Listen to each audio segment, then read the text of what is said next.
Lawa kemm jiġru ħwejjeġ meraviljużi f'din id-dinja tagħna. Ovvjament l-ikbar waħda hija illi Alla nnifsu l-kreatur tagħna żarna proprjament u mexa magħna fuq din l-art l-istess pjaneta tagħna. U oħra meravilja oħra simili hija kif Alla jikkomunika magħna. Dina taffaxxinani li Alla matul l-istorja tal-bniedem fuq l-art tkellem mal-ħleq tiegħu. Ma ħalliniex għal riħna, ma ħalliniex orfni, ma abbandunaniex imma baqa jitkellem magħna. Bil-bidunet naraw jitkellem ma' Adam, ma' Abram pereżempju, derlu kemm il-darba u taħ direzzjonijiet. Pereżempju fil-Ġenesi 12 vers 7 jgħidilna il-mulej der l-Abraham u qal li nislek nagħti dil-art u hemm bena artal lill-mulej li kien derlu. Avvenimenti stupendi ġvera, illi Alla jider famla viżibbli lil nies bħalna. Aktar tard fl-istess storja ta' Abraham naqraw li meta Abraham kellu 99 sena l-mulej der l-Abraham u qal jiena u Alla li nista' kollox, imxi qudiemi u kun perfett. Għal darba oħra il-mulej qiegħed jikkomunika ma dan ir-raġel li huwa ħatru sabiex bih jibda iwettaq il-pjan tas-salvazzjoni tiegħu. Abraham nistgħu nsemmu Isaac, Jacob illi meta kien imsiefer għand tzijuh naqraw illi mbagħad Iżrael, ġifieri Jacob, telaq b'kull ma kellu u wasal birsaba u offra sakrifiċċji lill-Alla ta' missieru Isaac. U Alla qal l-Iżrael fid-deriet tal-lejl Jacob. U l-ieħor wieġeb hawn jien. U Alla qallu jien Alla ta' missierek la tibżax tinżel l-Eġittu. Għal darba oħra naraw il-Alla qiegħed jiggwida, qiegħed jagħti direzzjonijiet speċifiċi lil dawn in-nies illi bihom huwa kien qiegħed iwettaq l-emil tiegħu fuq l-art. Illum il-ġurnata nistgħu nippretendu dawn il-viżjonijiet jew dawn il-deriet għaw Kristjani illi jgħidu iva. U aħna nsejħulhom pentekostali jew karizmatiċi li jiġu bl-istejjer tagħhom ta' viżjonijiet u kif Alla derilhom jew Kristu u dawn il- u jiena ma nemminhomx. Ma nistax nagħmel eżatt ċara, forsi xi ħaġa tiġrilhom, jien ukoll jiġu l-affarijiet strambi u kultant nibda niddubita nix qed nara sewwa. Kulħadd ikollu l-fenomeni u l-esperjenzi kurjużi tiegħu, però li ma naħsibx li Alla llum qed jikkomunika b'dan il-mod magħna llum. Għaliex dara bħal meta għandek illi għandha tifel u tittieħdu l-iskola, peress it-tifel għadu żgħir ħafna taqbdu minn idu u tmexxih pass lill-iskola. Tajjeb, meta dak it-tifel jikber, kapaċi tgħidu l-iskola ta' fejni, inti raġel responsabbli, tifel responsabbli, mur waħdek l-iskola. U ħana f'dak. U fit-testament il-ġdid dak li nsibu llum.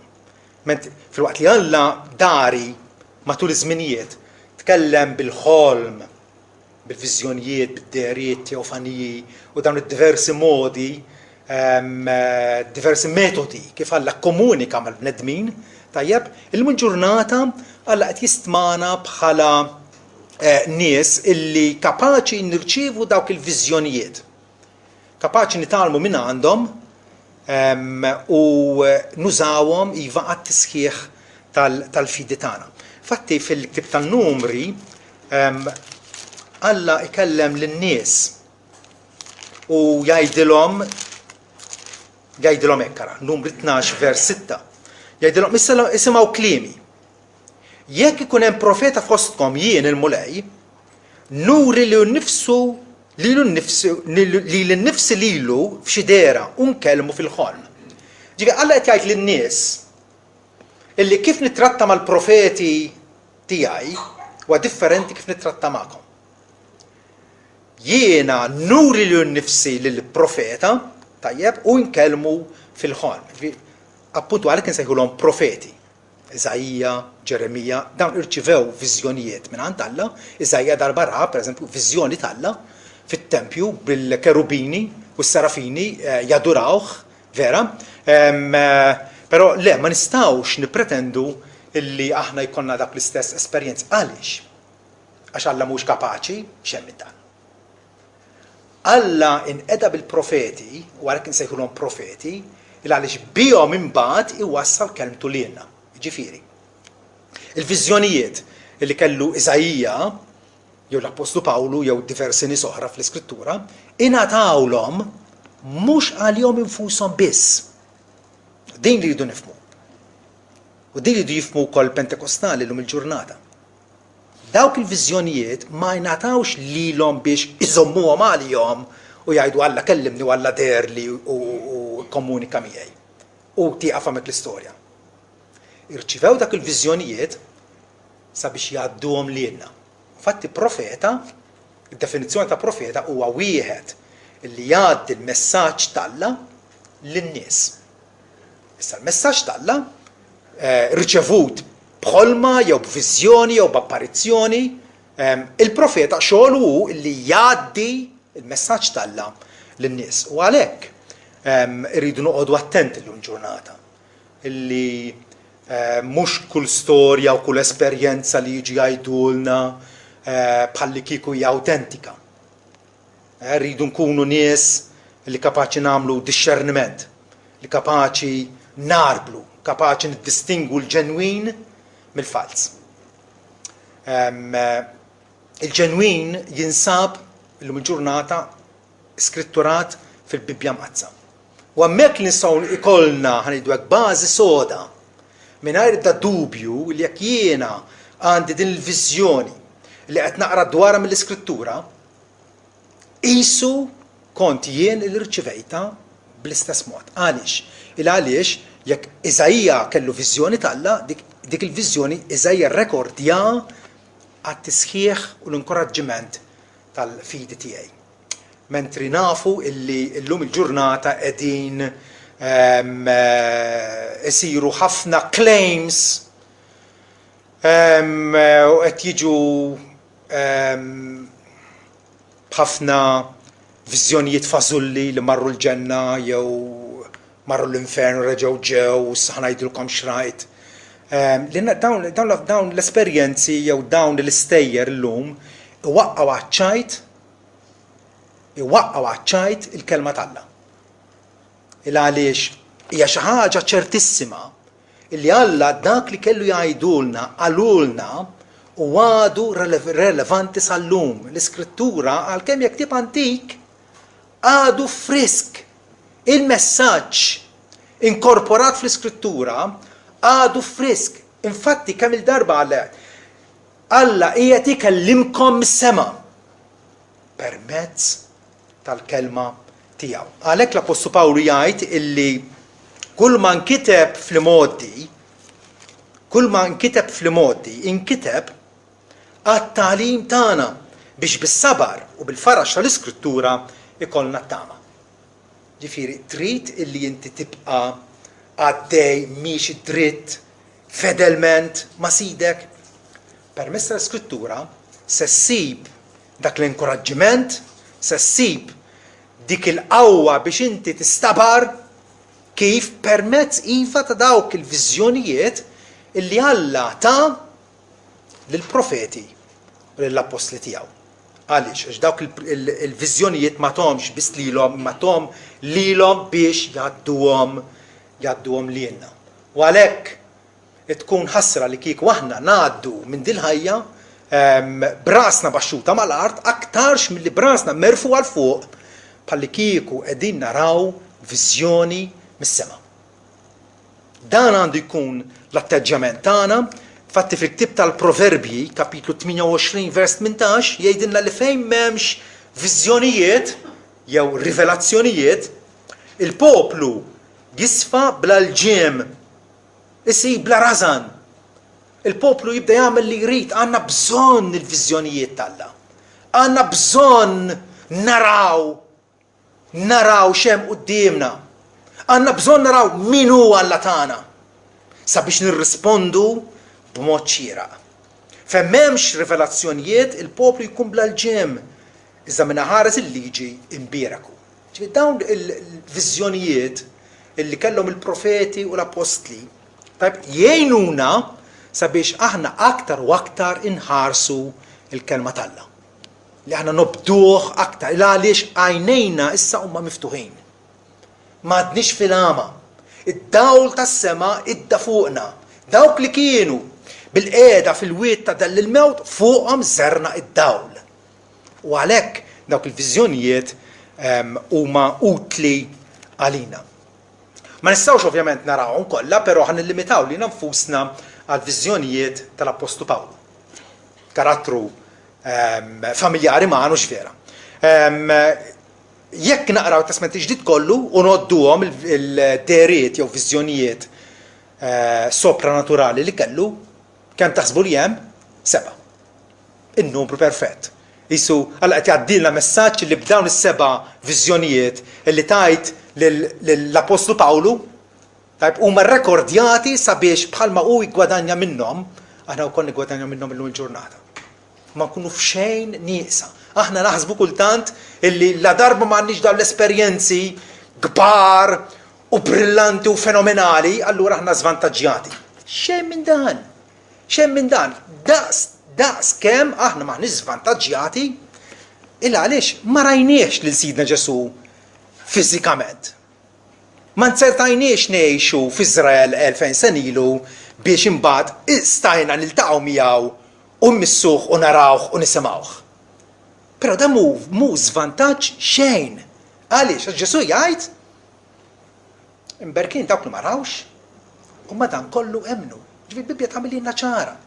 L-istess ħaġa kieku llum ngħidu ma kieku Ġesu qiegħed magħna fiżikament, Ġesu jgħidilna le, anzi ma jaqblilkomx. Jaqblilkom li jiena mmur, għax jekk immur nibgħatilkom il-Paraklitu l-Ispirtu tal-Verità li jkun magħkom dejjem. Kemm hija aħjar illi flok ma għandna l-Ġesu fiżikament, tajjeb, għandna l-Ispirtu tiegħu. Jammar f'kull Kristjan jinsab fejn jinsab huwa s-sosten il-qawwa u l-gwida tiegħu. Il-modi jittalla huma differenti minn tan. Aħna naħsbu mod Alla jgħidilna ħankellem il-profeta, ħanurih lin-nifsi lill-profeta, mbagħad il-profeta jgħidilkom xra biex intom tirreaġixxu b'mod profitabbli. U allura nibdew mill dawn il-viżjonijiet illi kellu l-Apostlu Pawlu. Jiena ngħid li kellu l-Apostlu Pawlu għan-nom tagħna. Għaliex la darbu huma rrekordjati kif jgħidu stess, huma rrekordjati għal faraġġ u għall inkoraġġiment tagħna. Tajjeb? U jeħtieġ li aħna ikollna jew nadottaw għalina nfusna dawk l-istess viżjonijiet.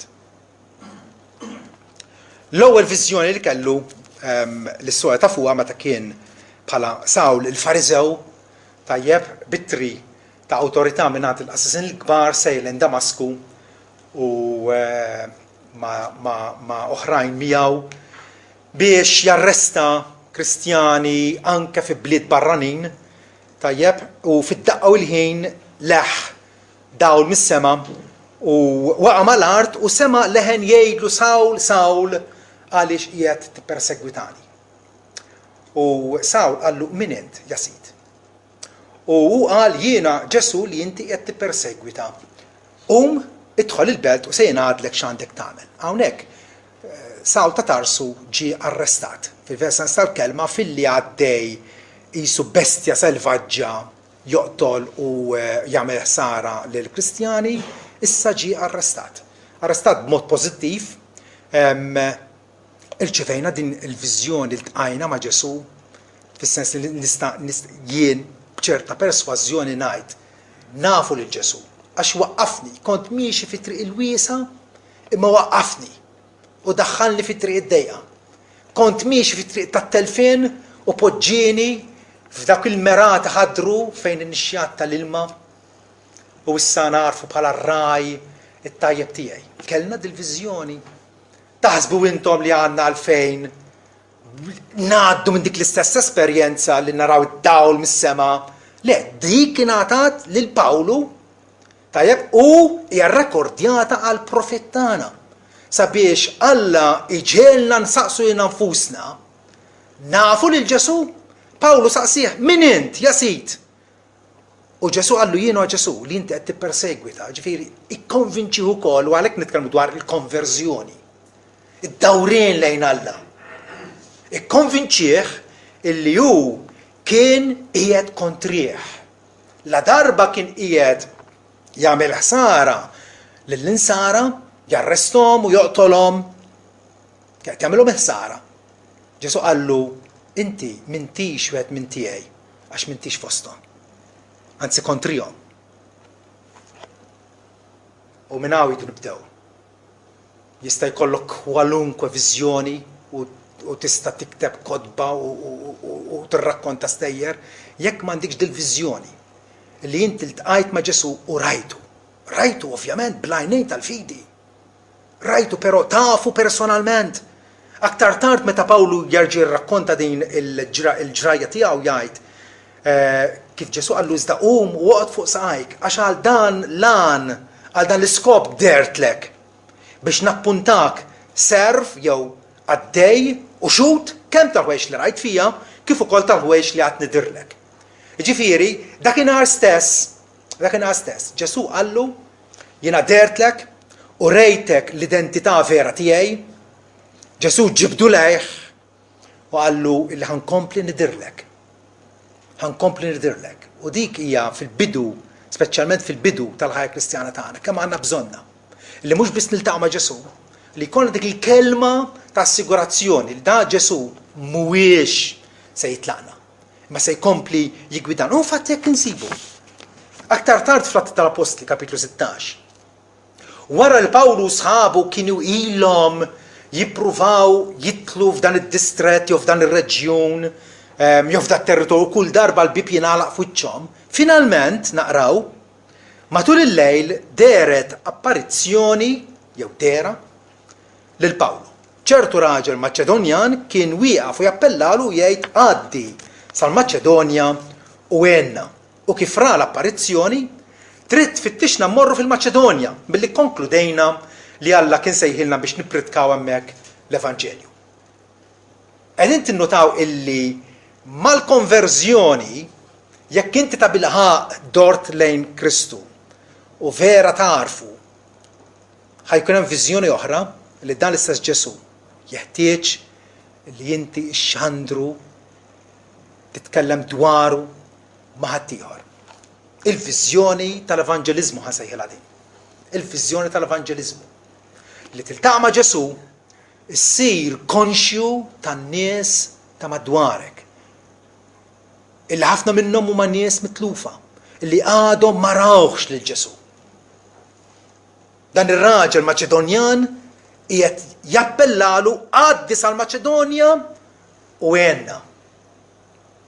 Kristjan illi ta' bilħaq il-ta' ma' Ġesu ma jistax jibqa' passiv mingħajr ma jaqsam ħadd ieħor il-bxara it-tajba. Din il-viżjoni għandna bżonna personalment, għandna bżonna bħala Knisja.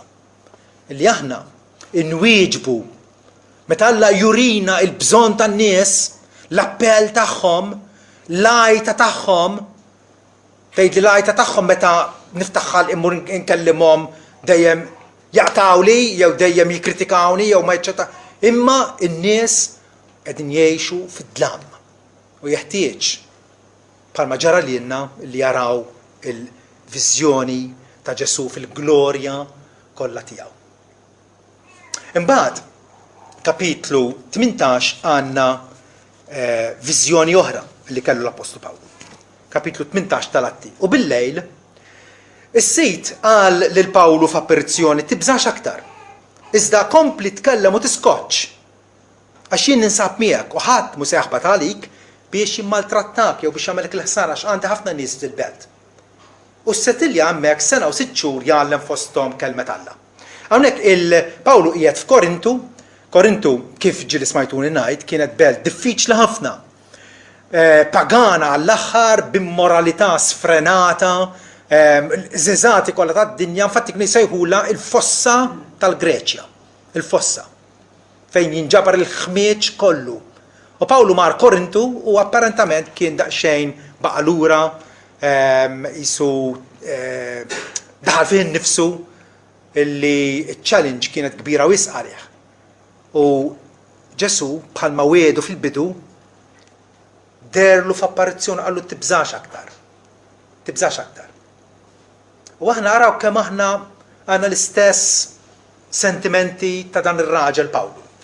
Vera? Nibżaw, noqogħdu lura, nitlu f'qoxritna. Ġesu qed jgħidilna tibżax aktar, kompli tkellem u tiskoċċ. U ċoe wettaq id-dmir tiegħek, għalhekk ħtartek apostlu. U bħalma Pawlu kien apostlu, aħna wkoll, l-apostlu kull ma tfisser mibgħut. Ġesu wara li għamel bell-imwiet iltaqa' mad-dixxipli, ġie ma' grupp ta' nies komuni li kienu fihom, qalilhom bħalma bagħatni l-missier hekk jien nibgħat lilkom. F'ċertu sens aħna il-koll qegħdin nagħmlu appostolat. Mibgħutin b'aħbar tajba. U meta aħna għandna dik it-tendenza li nibirdu, nieqfu, nejjew, nitwarbu fil-ġemp. Ħatena dil-viżjoni li kellu Apostlu Pawlu. Tiskoċċ, tibżax aktar għax jien ninsab miegħek. U ċoħ il-raġuni ewlenija għalfejn għandi nkompli, għalfejn ma naqtax qalbi, il-għali Ġesu wedni il-preżenza tiegħu, il-preżenza komfortabli, il-preżenza tiegħu li issaħħaħna. Aktar u aktar il-wedi li ħadd ma jħabat għalik biex jimmaltrattak. Ok, Pawlu naturalment kien immaltrattat diversi drabi, mħaġġar, msawwat, mixħut il-ħabs, flagellat, tawħ bil-virga 5 darbiet, 39 daqqa bil-virga. Ara kif il-ġisem jispolpja ruħu. Pawlu kien immaltrattat, imma mhux qatt ma kien immaltrattat meta ma rridx sidu Ġesu. Aħna tiegħu. Ġesu qal illi għax-xarra waħda ma taqam ir-raskom mingħajr missierkom fis-smewwiet. Ma nix għalfejn nibżgħu. Din il-viżjoni tenna ħafna, tenna biex nissettiljaw kif għamel l-Apostlu Pawlu, is-settilja hemm sena u 6 xhur jgħallem fosthom kelmet Alla. Forsi Pawlu meta mar hemmhekk qal forsi nagħmel ġimagħtejn u mparpar. Dan sena u 6 xhur jgħallem f'Korintu. U n-nies illi konvertew kienu eżis ħafna għalih. Infatti, kitbilhom żewġ ittri twal ħafna illi għadhom magħna sal-lum. Il-viżjoni għas-sosten. Għandna bżonn is-sosten. Għaliex? Għax l-oppożizzjoni qalila, id-diffikultajiet qegħdin hemmhekk, il-problemi jinqalgħu, għandna bżonn viżjoni ta' sosten. Għandna bżonn niftakru kif kellem Ġesu lil Pawlu tibżax aktar, iżda kompli tkellem u tiskoċċ għax jien miegħek. Għandna bżonna dik il-viżjoni. Daqskemm ukoll il-viżjoni illi naqraw dwarha aktar tard. Viżjoni fejn bija Ġesu jiggwida lil dan l-Apostlu Pawlu. Fl-Atti 22 vers 17. Pawlu qed jgħid b'ġrali meta rritornajt lejn Ġerusalemm, ġifi dana immedjatament wara l-konverżjoni tiegħu, meta rritornajt lejn Ġerusalemm, u kont qed nitlob fit-tempju li tħalt festasi. Festasi x'inhi? Aħna bil-Malti ngħidu wara dak kif inhu festasi. Għax ikun skantat, ikun f'dinja oħra. Dik hi propjament estasi, meta inti tintilef, ma tibqax konxju ta' x'qed jiġri madwarek għaliex għax tkun molli għal stat ta' realtà ola. U propjament meta Pawlu kien fit-tempju qed jitlob tħalt festasi jgħid. U rajtu jgħidli ma dinja viżjoni oħra ta' Kristu. Rajtu jgħidli aġġel u oħroġ bil-ġri minn Ġerusalemm għax mhux se jilqgħu it-testimonjanza tiegħek dwari li qed jiġri probabbilment Pawlu qed jassumi illi issa li konverta ħajmur lura lejn Ġerusalemm u hemmhekk jibda jipprietka u jgħallem lill-istess nies li kienu jafuh bħala sħaw lil Fariżew. Allura araw daqsxejn. Pawlu f'moħħu kellu li xieħħa jaraw il-bidla fija. Fil-li kont nemmen hekk u issa qed nemmen il-kontrarju, fil-li kont tant nobot il-Kristjani u issa nħobbhom. Fil-li ma stax nisma' bl-isem ta' Ġesu ta' Nażaret u issa nħobbu tant urid inxandru, żgur ħajilqgħu dal-messaġġ. Għax ħajaraw di trasformazzjoni tremenda. Pero Ġesu qed jgħidlu għaġġel u oħroġ bil-ġri minn Ġerusalemm għax mhux se jilqgħu it-testimonjanza tiegħek dwar u jien qed jasid. U ma nfushom jafu illi jien kont impoġġi fil-ħabs u nsawwat minn sinagoga l-oħra għal dawk li jemmnu fik. U meta xxerret id-dem ta' Stiefnu u x-xhud tiegħek, saħansitra jiena nnifsi kont wieqaf dejhom. Nagħti l-kunsens tiegħi u nassess l-imnatar ta' dawk li kienu qed joqtluh. Imma Ġesu qalli mur għax jien se nibgħatek fil-bogħod għand il-ġentili. Kemm hija importanti il-viżjoni illi ħafna drabi l-aħwa aħna ikun jidrinna mod. U nirraġunaw illi din hija xi ħaġa ovvja, hekk jaqbel li nagħmel. Jekk pereżempju għandek xi ħadd illi kien sakranazz. Sakranazz imma notori kulħadd jaf bih, kulħadd jitkaża bih u da jikkonverti. Dan is-sakranazz probabbilment se jirraġuna mela ħammur inkompli inxandar issa lil dawk li kienu bħali li huma bħali sakranazzi. U min jaf kieku Ġesu jgħidlu le, xogħolok ħajkun li tieħu ħsieb it-tfal orfni. Xi ħaġa li aħna ma tiġinix moħħna. U din is-sitwazzjoni hawnhekk, Pawlu qed jirraġuna mod u Ġesu qallu le, il-pjan tiegħi għalik huwa mod ieħor. Inti jidhirlek li għallut, per jien ħanibagħtek il-bogħod għand il-ġentili. Wow! Kemm għandna bżonn li aħna nkunu sensittivi għall gwida tagħna. Il għaliex jekk aħna niddependu fuq il-moħħna, fuq il-fema tagħna, fuq il-loġika. Dan ma kollha barkit minn għand Alla li nirraġunaw li narbu l-affarijiet, però is-sit fuqi mhix ir-raġuni tiegħi. Is-sit fuqi huwa Ġesu Kristu. U dil-viżjoni hija importanti. Ħafna drabi Alla jikkonfermana kemm il-ħsibijiet tiegħu mhumiex il-ħsibijiet tagħna u l-modijiet tiegħu mhumiex il-modijiet tagħna. U allura is-sorpriża dejjem tibqa' forsi nista' nagħti kelma ta' testimonjanza qatt minn konvertejt qatt ma kont noħlom illi nippriedka l-Evanġelju jew nagħlem l-Iskrittura. Kont bniedem mistħi, riservat u jekk nara kantuniera mmur nistaħba. Hekk kont. Fil-klassi niftakarni dejjem irid nistaqsi l-mistoqsijiet u qatt ma jirnexxieli nolli subaj biex nistaqsi l-mistoqsija. U li kieku kien imbrajja kont nibqa' imma il-pjan tal-Alla kien differenti. Differenti għall-inklinazzjoni tiegħi, differenti għal kif naħsibha jiena. Il-gwida, il-viżjoni tal-gwida minn għand Alla. Mbagħad kemm għandna bżonn ukoll il-viżjoni tal-kuraġġ. Tal-kuraġġ.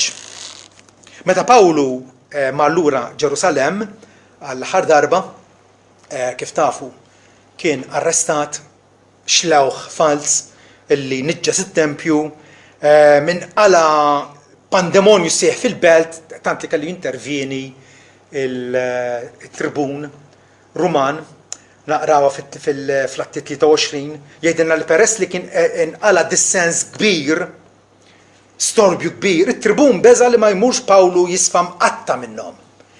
U kmanda truppi biex jinżlu jaħtfuh minn nofshom bil-forza u iġibuh fil-kwartieri u fil-barracks tagħhom. U l-lejl ta' wara is-sit waqaf ħdejh. Mela din hija l-viżjoni. Li Pawlu huwa arrestat, ħelisa biżbrix, infatti il-ġurnata ta' qabel kienu pruvaw joqtluh, kulħadd iballalu u jballat fuqu, ta' fuq l-istorja, x'għaddejnija fil-nar derba. U Pawlu kien beżan illi mhux se jirnexxielu jasal Ruma. Għax kellu dik l-ambizzjoni illi jrid ixandar il-Vanġelu f'Ruma, fil-belt kapital mhux tal-Italja, tad-dinja Ruma. Kellu dik l-ambizzjoni. U minn hemm imbagħad ukoll illi jirnexxielu jmur Spanja. Kien bniedem viżjonarju, bniedem illi mhux għandu l-parroċċa żgħira tiegħu, le, irid iwessa. U allura għadu kif ġie maħbut, aggredit mill-popolin. Il-tribun ħelsu u s-sit issa waqaf ħdejh u qallu għamel kuraġġ. Għamel kuraġġ. Għalfejn taħsbu l-Ġesu qallu għamel kuraġġ. Għax jiena ngħidilkom, ma sibx li hija diffiċli din. Qallu għamel kuraġġ għax kien qalbu maqtuqa. Kien tilef il-kuraġġ u kellu bżonn jerġa' jiġġedded fil-kuraġġ. Jiġġedded f'dak l-ispirtu. Għamel kuraġġ għax bħalma xed dwar f'Ġerusalemm hekk jeħtieġek tixed ukoll f'Ruma.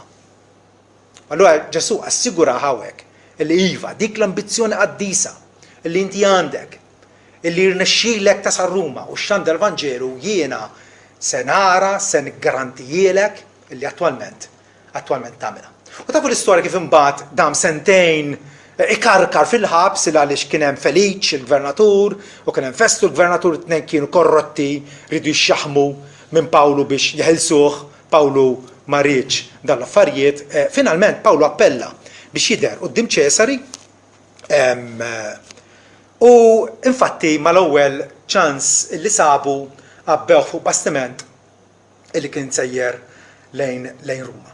Tafu x'ġara f'nofs il-traġitt inqalgħet dik il-maltempata għaliex huma ħasbu li jekk jaqalgħu minn Kreta ir-riħ kien favorevoli, però x'intbedu ftit imbagħad ir-riħ qaleb ġie grigalata enormi u għamlu 15 ġurnata ma jarawx la xemx u laqqas qamar u laqqas kwiekeb.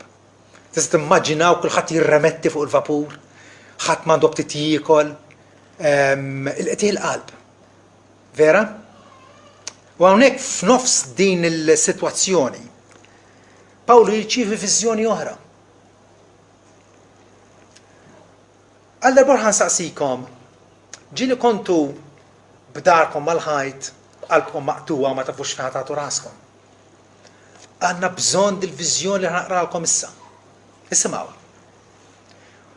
Wara li kienu ilhom żmien twil ma jitrejqu Pawlu mbagħad waqaf fosthom qal orġiel kien mestkom smajtu minni u ma qlajtux minn Kreta.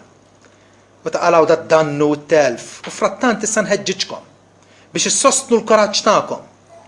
Għax mhu ħajkun hemm ebda rimi ta' ħajja fostkom, ħlief tal-bastiment biss. Ġbarra qed jgħidilhom il-bastiment se jintilef, però aħna lkoll se nkunu salvati. Għax dan lej stess waqaf ma' ġenbi anġlu ta' dak Alla li jien appartieni għalih li l-kol naqdih u qal tibżax Pawlu. Jeħtieġlek tieqaf quddiem Ċesri u ara Alla tak dawk kollha li qegħdin ibaħħru miegħek. Konsegwentament, sostnu l-kuraġġ tagħkom, irġiel, għax nemmen l-Alla illi hekk se jkun propjament bl-istess mod bħalma kien madu tlili, imma jeħtieġilna ninkaljaw fuq ċerta gżira li kif taf jisimha Melita. Mela, din il-viżjoni li Pawlu rċieva, din il-komunikazzjoni, kemm totalina. Il-fatt meta Alla qed jgħidilna hawnhekk, qed jgħidlu illi Alla tak dawk kollha li qegħdin ibaħħru miegħek. X'qed tfisser din?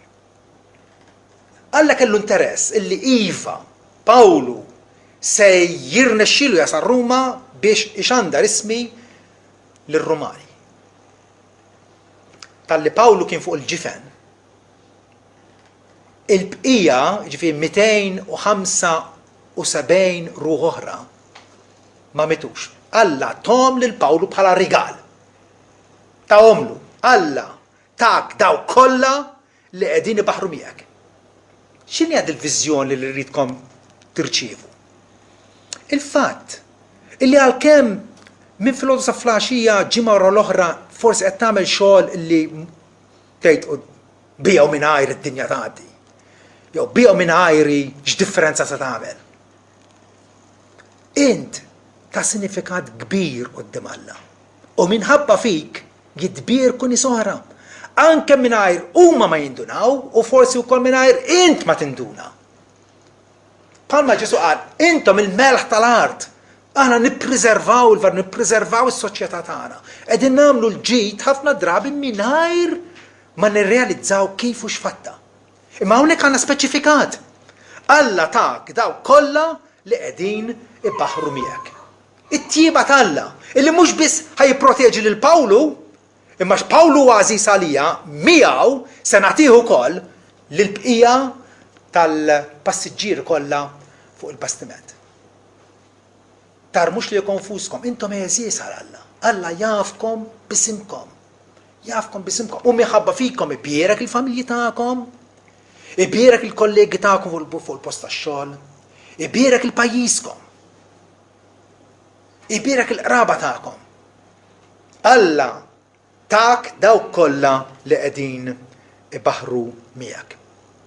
Frattant, iva, kien hemm it-telf fis-sens li il-ġifen inkalja u ereq, però il-lan talla illi jbierek lin-nies hemmhekk qiegħed. Kemm hija differenti din u x'fiera. Għandek persuna waħda għażiża għal Alla fuq ġifen imbullat bin-nies. U minħabba dik il-persuna waħda salva kulħadd. X'kuntrast għal każ ta' Ġona fid-diżubbidjenza tiegħu li minħabba fih kien jintilef kulħadd. Minħabba d-diżubbidjenza tiegħu kien se jintilef kulħadd. Infatti kellhom jarmuh fil-baħar biex huma ma jintilfux. Hemm kontrast qawwi. Il-Kristjan ubbidjenti li għandu viżjoni. Ġon arċiva viżjoni, Ġon arċiva kelma minn Alla. Mur Ninwe u afża illi se tinqeret jekk ma tindimx. Kellu kelma minn Alla, ma bdijiex. Jekk aħna maħniex qegħdin nirċievu dal-viżjonijiet minn Alla bħalma qal tal-Proverbi, in-nies isiru bla l-ġiem. Il-nies jisfrattaw, jibdaw jagħmlu li jridu li jfettilhom. Ma nibqgħux mexjin fil-modija ta' barka li Alla jpoġġu qudiemna. Mela bdejna l-viżjonijiet ta' Pawlu mill-konverżjoni tiegħu. Meta sar jaf personalment min hu Ġesu ta' Nazaret u allura poġġa l-fiduċja tiegħu fih. L-aħħar viżjoni, difatti mhix flatti, ma hija rrekordjata fit-tieni tal-Korintin, dik li smajtu dal-għodu moqrija lilkom, fejn għandna viżjoni ta' glorja. Notaw, mill-viżjoni ta' konverżjoni tajjeb Alla jarrafna li nnifsu fil-persuna ta' ibnu. Fil-frattemp mal-bqija ta' umorna ħajkun hemm barka, ħajkun hemm inkwiet, ħajkun hemm taqtih il-qalb, tajjeb għandna bżonn viżjonijiet ta' kuraġġ, ta' sosten, ta' protezzjoni, dik il-kelma minn Alla. Finalment il-viżjoni tal-glorja. U din għandna bżonna speċjalment. Il-għaliex irridu nżommu quddiem għajnejna x'inhi d-destinazzjoni tagħna. Il-fejn mexjin, fejn ħanispiċċaw. Pawlu kif jirrakkonta ma jagħmilx ċara li hu nnifsu kien maħtuf sa ġol ġenna. Immaġina, illum il-ġurnata li hawn eluf ta' nies jgħidu li marru l-ġenna reġgħu ġew. X'valur jibqala din ir-rivelazzjoni? Tiġi biċċa karta. Alla tajilna sabiex mill-mument il Pawlu kitiba u l-Korintin qrawha u bdiet tinfirex lill-viżjoni. Qegħdin insostnu li nafusna biha. Viżjoni ta' glorja. Pawlu kien maħtuf sa sol-ġenna, sema ħwejjeġ inesprimibbli, ħwejjeġ li mhux permess għal bniedem li jitkellimhom. Dak li ra Pawlu fil-ġenna qal ma għandix permess nirrakkuntah. Dawk li qed jaraw viżjoni tal-ġenna llum jgħidu x'hemm eżattament bid-dettalji kollha. Diġà huwa indikazzjoni ċara li huma viżjonijiet folot jew lajja jew stejjer inventati. Vera?